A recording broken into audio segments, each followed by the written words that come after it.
Hey everyone, welcome to another edition of Tea Time, all things PR and brands. For you people out there that are trying to figure out if you need PR, what PR actually is, what kind of PR do you need? Do you need an agency or do you need a practitioner? We're here for that. We're here for all of that good stuff. Answer your questions live to bring you all of the info that we have. And I get to bring you PR experts from all over the world. And the lady that we have today, she's in Canada. Pretty amazing. She has done some of the coolest stuff in the industry. One thing that's really important to understand about PR practitioners, many of them have multiple talents, right? They have an amazing amount of expertise in many things. Most of them have a niche. Miss Deb, yeah, she's an author. She's a multifaceted PR professional. She's written many books. Oh, yeah, she published them. She has done a lot of work in locker rooms.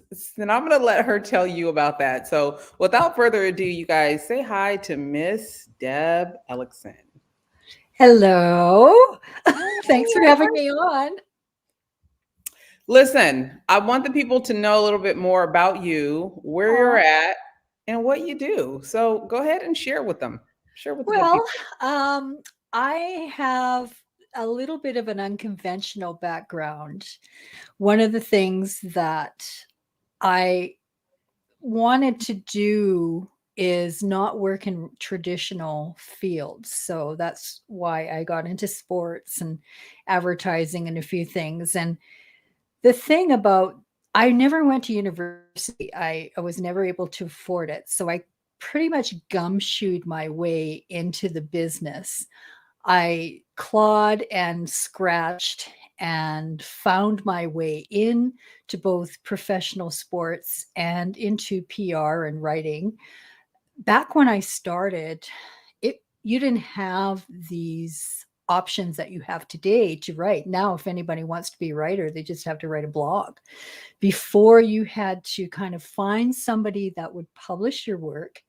You didn't get paid for it right away, but you had to be published. So you had to find people to publish you, and then you had to find people to pay you to be published. So it wasn't an easy thing to do at the beginning, but so I do a lot of writing. I write My background is writing sports and copywriting.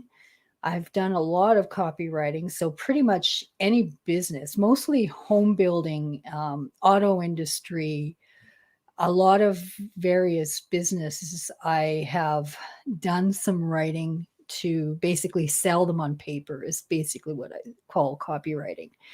And I wanted to get into pro sports. I wanted to coach the Boston Bruins, is what I wanted to do when I was a kid. So, but that wasn't going to happen. So I found my way in. I went to broadcasting school, and then I found my way in through the hockey maven of all the people in the NHL that would open the door for me. It was Stan Fischler. So, and from there, I haven't looked back. And I spent, 20 something years in the NHL as a freelance writer and reporter, and I had a column on NBC Sports. And I also, because as a writer and a publisher, you are basically PR as it is. Mhm. So I've done PR. I've worked on both sides and helped other people find earned media through PR. Love that. Since you said PR, what is PR to you, Miss Deb? What does Oh, it do? well, you look at PR as earned media, so it's earned media to me. It's evolved actually because of the digital space. Earned media traditionally is you get your clients airtime or ink in a published space. So it could be a newspaper, radio, whatever. So you work your buns off to get them some airtime and ink in there. But I also think that earned PR is not so much people liking and sharing, but when you can find media through the digital space as well, and there are times where it's not easy, but there are times where you can also get earned PR through the digital space as well as just contacting the media directly through the traditional sources. So I don't know if that helps, but So here we go. Earn PR, earn coverage as third opposed party. as a third party, Yes. opposed to what? Earned as opposed to purchased. Purchase it, or it's your own stuff. So your website is your own media. I always say if you can't find media, create your own. But, it's nice to have earned PR if you can, it just adds legitimacy to whatever you're doing. And of course, Tanya will tell you, and all the people in our PR lunch hour group, it's not an easy thing to do. Nobody really sees the work that's behind getting earned PR for our clients, and the hordes of communication and emails and phone calls and all of the stuff that goes into it just to get, you know, something. So listen, I always say marketing is you telling people how amazing you are. Public Mm, relations is other people telling other people how amazing you are or your business. perfect. Yeah. It seems Disciples. like many people that hire us or want to hire us, because now most of us have processes where we have pared down what we do and what to expect and not to expect. But many times we will get hired and people think, one, the coverage is instant, and two, they blend it a lot with marketing. So talk about that a little bit. And do you do both? And how do Yeah. you get people to recognize they ain't the same? Yeah, they certainly are the same. Marketing, I love working on marketing as well, which to me is my happy place, is working in Twitter and Instagram and creating things. But the PR aspect of it is fun too. And what I guess there are two examples of clients that I've had for PR. One was a filmmaker, and she was looking for eyeballs basically and some coverage on her film that she was launching. So the other one was a Government of Canada project that I worked on for over 6 years. And it was, they had a booth at the Calgary Stampede. And in this booth, they had like 5 or 6 sections from services that the government offers. So my job as a PR person was to try and get the media interested in coming down to the booth to maybe interview somebody there to talk about some of these services, talk about a tough job. But it wasn't so tough because we could find talking points. I had another person working with me, so it's more fun that way, and two heads are better than one when coming up with creative ideas. So and I guess we did a fairly good job because we got the contract for 6 years in a row until the government decided not to renew not just our contract, but they didn't renew their booth at this Calgary Stampede. So as long as it was at the Stampede, I think we would have gotten the contract. But anyway, so that was local. So me and my partner, we would be soliciting the local media. With the filmmaker, I would solicit the media specific to the project that she was working on. So, so particularly, she was in the music. She was working on a jazz film. So I went after the jazz media, and also wherever she was filming, like wherever she was hosting the film. It was San Francisco at the jazz festival there, or New York, wherever it was. I would target a specific media in those areas. So every what I'm trying to say is every project we work on as a PR professional is customized to whatever that project is. There is no one size fits all, just as there's no one size fits all in the marketing aspect, trying to get eyeballs. You're trying to get eyeballs on either side, but with the PR side of it, you really have to customize it and find the right contacts in that particular industry and field and space. Because if you approach the wrong people and you don't do your homework, well, you might not get that chance again.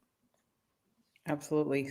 I'm going to be doing more book PR, authors, PR for authors. One of the Awesome. things that this is why I got you here. One of the things that I try to get them to understand is you're not really marketing your book when you're trying to get coverage. You're marketing the knowledge that you are selling. You're marketing the person's thought leadership, right? You have written so many books. Talk a little bit about that process.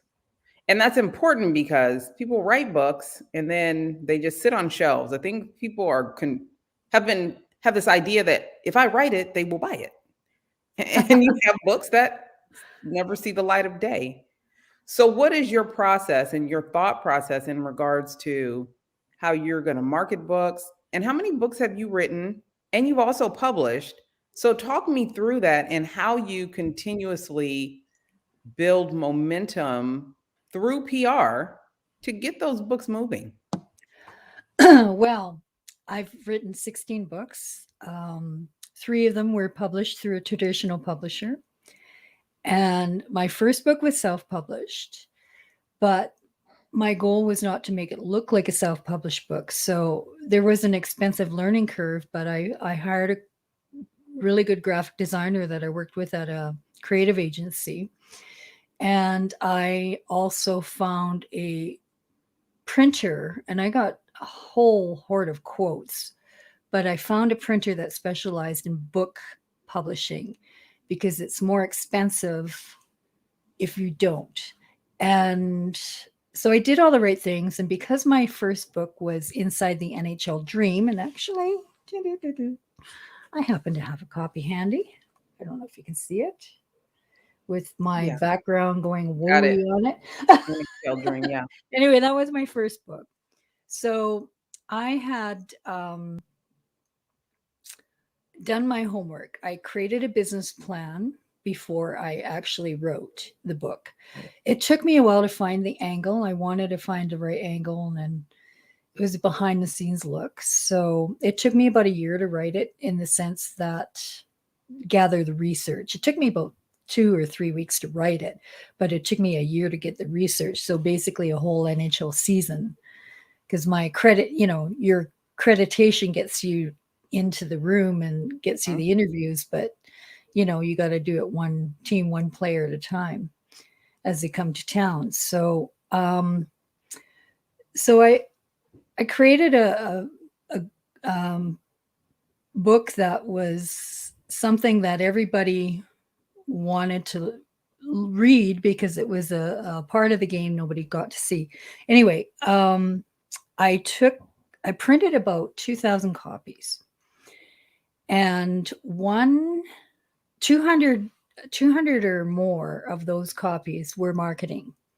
I used it as a marketing tool. So I gave every general manager and every PR guy of every NHL team a copy of the book. I gave every player that I interviewed a copy of the book with a handwritten thank you card.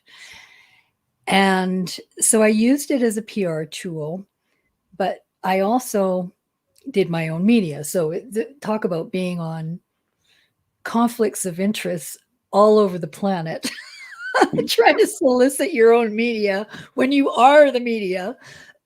So I did manage some pretty cool gigs in the media. I got to appear on the Vicky Gabbro show, which at that time was a really popular national talk show in Vancouver. So I flew to Vancouver for that. But I killed 2 birds with 1 stone, because I was going there for football anyways. So I figured, well, I'll kind of arrange it so I can have the interview while I'm there. I did the same thing in Toronto when I went on the NHL network. And I was going to be interviewed on Hockey Night in Canada, but instead there wasn't any time. But Kelly Rudy and his partner at the time had had a copy of my book there, and Kelly is in my book, so they plugged it on the Hockey Night in Canada for me. So whenever I didn't get a media interview, I did get some plugs, so it was pretty cool. So I got a lot of media on that first book, and it was probably still my most successful book, even though I have a bestseller through my first traditional published book. I probably made more money off my first one. I love that. So would you tell anyone that's thinking about becoming an author to start planning their PR and marketing strategy before they publish? Because I'm also running into a lot of people that wait until either they're about to publish or they've already published. Their Yeah. book is on a shelf now and the thrill is gone, and then they want to start. Not that you shouldn't still push, but when do you usually advise them to get started with that? As soon as you have a one sheet, basically a flyer, if you've got the cover created, and you would create the cover first so that you can have something to market. And if you've got the cover created, you can start marketing it right then. And usually you kind of want to have it published or almost published before you approach the media. In my experience, because the media wants the actual book in their hands before they interview you so that they kind of are informed. But one thing everybody has to know, excuse me, one thing everybody has to recognize, sorry, nobody gives a rat's behind about your book. They don't give a crap about you. They don't give a crap about your book. All they care about, what's in it for me? Why should I read it? And what's the message? What's the message going to teach me? So you don't sell the book, you sell the message. If it's a fiction book, you sell the story. If it's nonfiction book, you sell whatever you're talking about. So for me, for my first book, it was behind the scenes of the National Hockey League, talking to players and general managers and PR people and the people they never get to see, and not talking about the game clip stuff that you hear after every game. So for instance, when after a scrum was finished and a guy was just traded to the team, I'd say, okay, how do you get your stuff from A to B? I'd say the S word, but how do you get your stuff from A to B? you know who looks after your dog? So I look at the things that, they interest me. So, and what I found with my behind the scenes take of sports is that it interests a lot of readers too. I've done that with Major Junior Hockey. I've done it with the National Lacrosse League, and I've done it. I've got a few stories from behind the scenes because that's where I lived. So that's why I wrote about her, right? What right? Absolutely. I love the part of marketing and doing PR around a book that builds community around that lesson or around that experience. So for me, obviously, with my first book, it was around either trauma or early childhood adversity, dealing with just some real life issues in the Bay Area. And most of the people I brought into the community to help build momentum around that book was a huge support system. Like, you need raving fans for your business, you need raving fans for your projects. And now with PR Lunch Hour, again, we have a community. We have built Mm. community around something that most people don't even give second thought to. Public relations, people just think it's a thing that entertainers and sports figures have. But we have built a community around it, and it's kind of like a movement. So, what is your thoughts on building community and people that are maybe afraid to do that? Like, there are some people that are just so introverted into themselves, but then wonder why no one's supporting them or supports their work, or don't even know what they do. Right? We got people that Oh have God, it's businesses huge like though. It's no yeah. one supports my business. Dude, you've been doing this for 5 years and no one still knows what you do. What is that about? It's huge. Community is huge and it's so easy to do. To me, I look at digital media, social media, or whatever the heck you want to call it. I look at it as networking on steroids. I used to do face to face networking in the local business groups. And after a while, it just got, you know, everything after you've been on digital media and you've got friends in China and all over the world, and we're talking about things and you got that community built, it's kind of hard to go to like local and it's like shrunk when nobody's thinking outside the box. So, but to build a community, I could write a 100,000 page book about the connections I've made in the digital space that have been meaningful and valuable to me, specifically through Facebook and Twitter. I'm talking to one of them right now. And it's just being human. You just look at people on the web. I mean, those are people behind those profiles, most of them. And there are some bots. But you're only as, and people talk about drama on Facebook and all that. I says, well, just need to follow better people.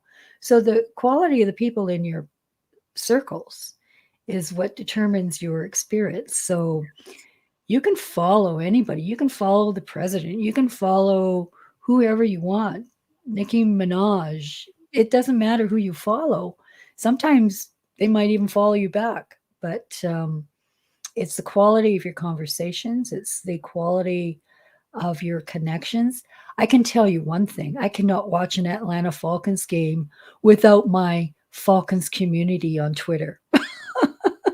We basically are a therapy group for each other. I never knew that about you, but I should have recognized something when you brought up Mike Vick. And I was like, Oh, yeah. who likes Mike Vick? I love I her. love Mike Vick so much. Listen, I'm going to go ahead and get a little bit uncomfortable here and ask, because you are very transparent when it comes to your understanding of the need for diversity and inclusion in all things. Yes. You don't look like us, but sometimes you talk like us. So where does that come from? And how did you find yourself advocating for people that just don't look like you? Well, I'm from Edmonton, Alberta. In Edmonton, Alberta, when I was growing up, it was basically bilingual, but bilingual in Ukrainian. So Mm. my ancestry is Ukrainian. My dad was born in Edmonton, but his parents were the first wave of Ukrainians that came over, and they weren't welcome. There were I was researching about this, and there were newspaper articles in both the Herald and the Journal, Edmonton Journal, so bad it would say they called them Sifton's sheepskins, because this um, member of parliament, Sifton was his name. He's the one that had this thing where he would bring all these Ukrainians over to basically farm the land, to develop the farmland in the prairies. So most of them landed in Winnipeg, and then from there, Saskatchewan and Edmonton is where most of them went. But they weren't welcome. They kind of stuck together because they, you know, they didn't speak the language, but people were, I mean, don't have to tell most people of color that, they faced this similar thing. They were told to go back. The newspaper headlines were horrible. They said these sheepskins are not immigrants worthy of being here, stuff like that. And so I guess because my father never would speak Ukrainian because of the taunting he used to get as a kid. So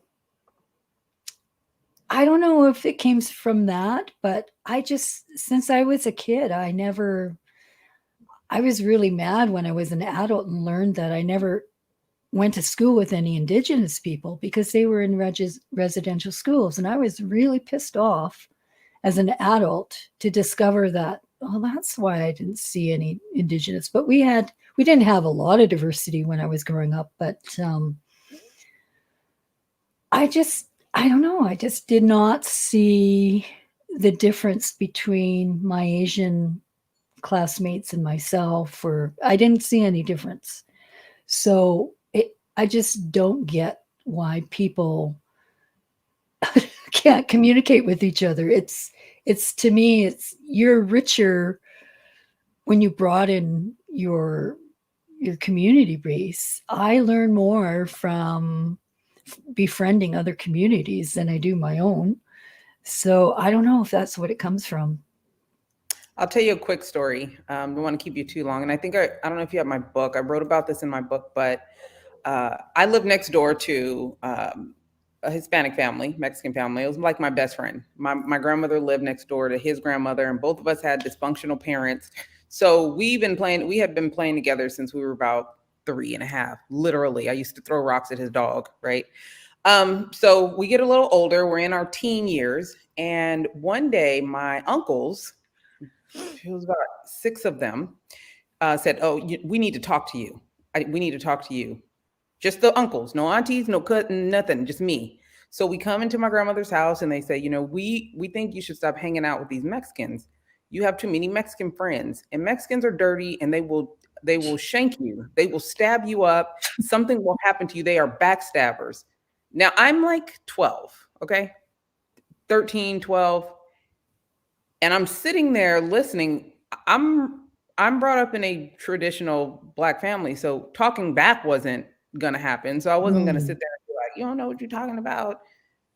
But after I just listened, and then I had tears streaming down my face because the whole time they're talking, I'm thinking, this person that I grew up with, damn near, they're telling me that at some point in our lives, he's going to turn on me because I don't look like him and his homegirls are going to stab me up and leave me for dead. This is Wow. literally what they were saying. So I just listened with tears streaming down my face, and then they left. They, needed to let me know what to do, and that was it. Done. So I didn't say anything. I didn't say anything to anybody. I just internalized it for a long time. I think I waited years to see, like, is he If going to you were going to turn get stabbed. get stabbed up by a bunch of Mexican people? But as I got older, I started to realize, especially now, even more so, instead of demonizing people that think different, because I'll call it different. I used to call it batshit crazy, but I'll call it different. It basically comes from some experience they've had. So somebody has had Yeah. some kind of experience that has given them this idea that this is a thing. But I'll tell you this about my book. The premise of it was about a murder that I witnessed when I was 4. And one of those uncles had gotten into it. I found out later when I was writing my book and doing the research that he got stabbed up by some Mexicans and left in the street Oh, in I don't want Stockton, to laugh, but California. It, that's, all that being said, he was also in doing some dirty business, right? well, yeah. So at the end of the day, I think it comes down to we are all a culmination of our experiences, but it Yeah. is absolutely unfair to put your experiences off on other people. It is time for people to start letting individuals make their own choices in regards to who they want to be with, who they want to be around, what kind of people, Republican, Democrat, rich, poor, black, white, and stop putting our preferences off on others. And old school, they're just stubborn. And I Oh yeah. recognize that too. Like they're never going to change their spots. It is what it is. So no, you don't like it, but the best that we can do, I guess, is raise the next generation of leaders, knowing that you are a Yeah. culmination of your experiences, not my experiences. As much as I want to run your life, it's all about your experience. And that's kind of part of my book too. But for you, I appreciate you sharing that because you are such a strong advocate for diversity of thought and diversity of just different experiences, different looks, different thought processes. And I certainly appreciate that in you. And you even tolerate me when I talk about Jimmy G. So thank you. Thank you. Hey, go Niners. But when you said Although Mike Vick, though, I was like, I like her. I really like her. Mike Vick is the reason I'm an Atlanta Falcons fan, because before that, I was a 49er fan through and through. And then I watched Mike Vick when he was playing in Virginia for college, and my mouth dropped. I thought, my God, this guy's pure magic. And so I watched him every college game that I could see on TV, which wasn't a lot, and then he got drafted by Atlanta, and I thought, well, damn. I gotta I can't, you know, I love, and then the more I watched them, the more I fell in love with the Falcons, and I still like the Niners. I was really torn, and when they had the divisional final before the Super Bowl there, Yeah, I'm like, they played each other. I thought, okay, well, this will be the test. I still don't know which team is my team. And of course, Vic was long gone since then. And right. hey, Cap was quarterbacking the Yeah. Niners. And so I knew when they played that game, even though the Niners won, I thought, oh yeah, it's the Falcons.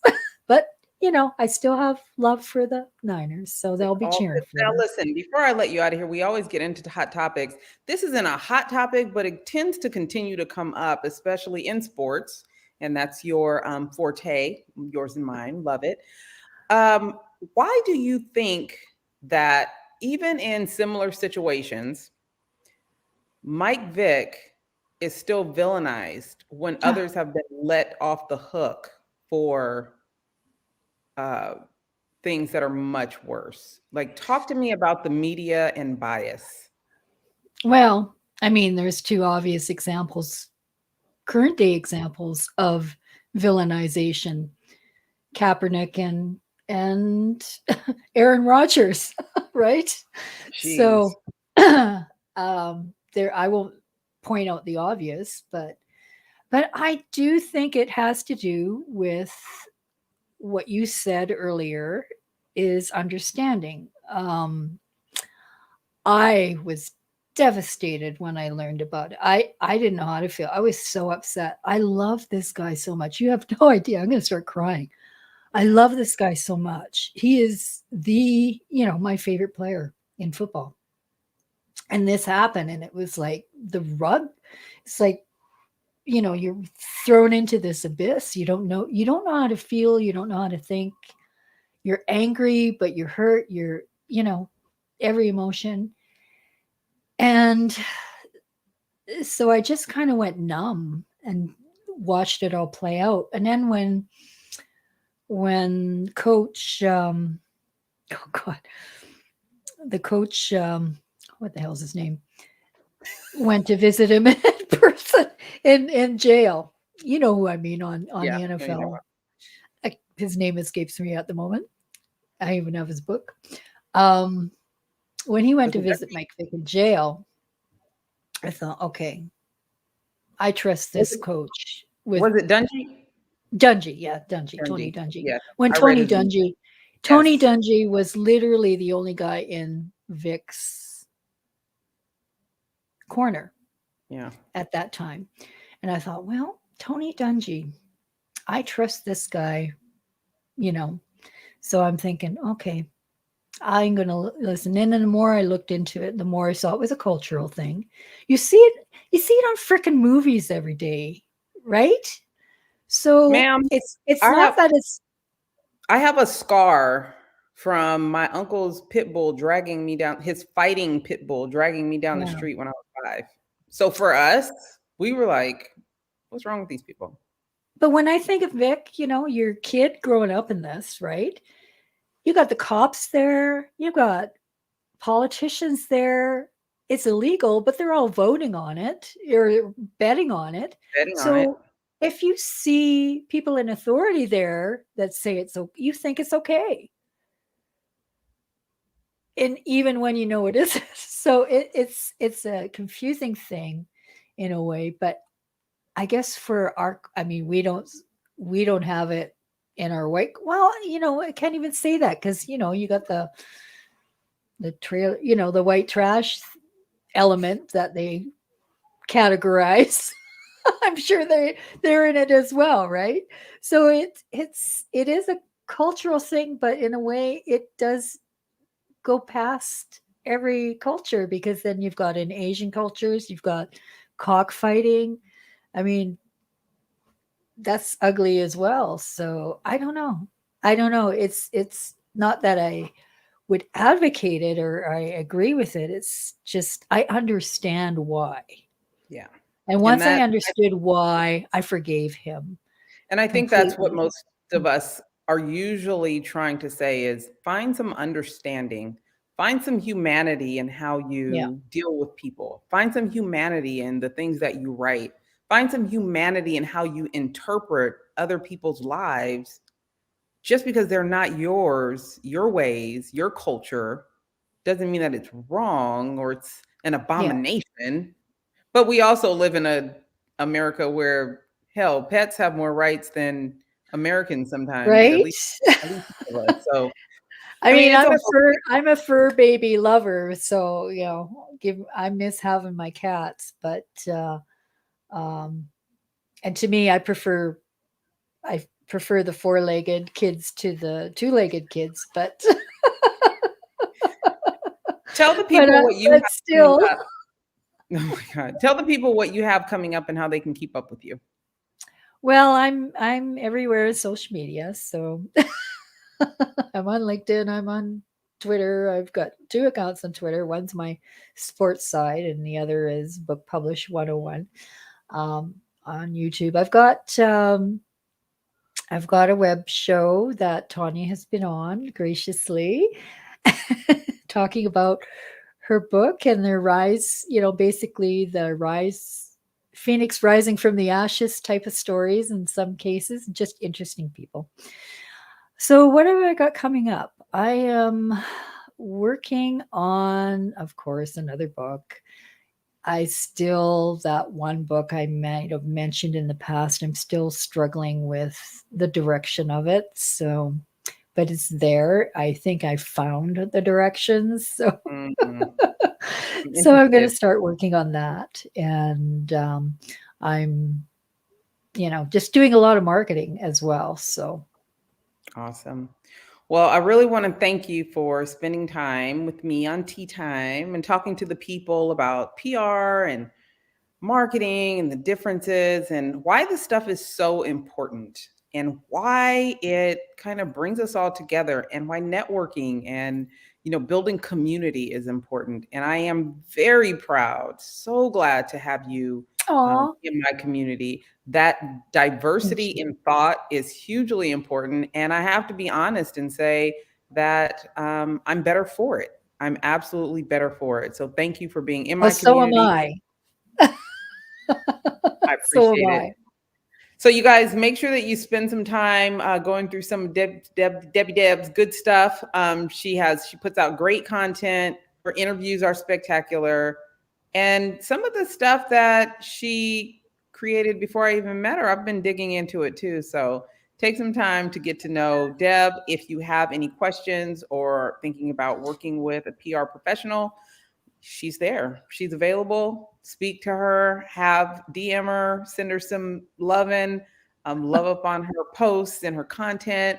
And that's kind of what we do at PR Lunch Hour. Yeah. We share our stories, we share our struggles, we share our wins, because we are all better that way. So thank you for being here, Miss Deb. And I Thank you for will. having me.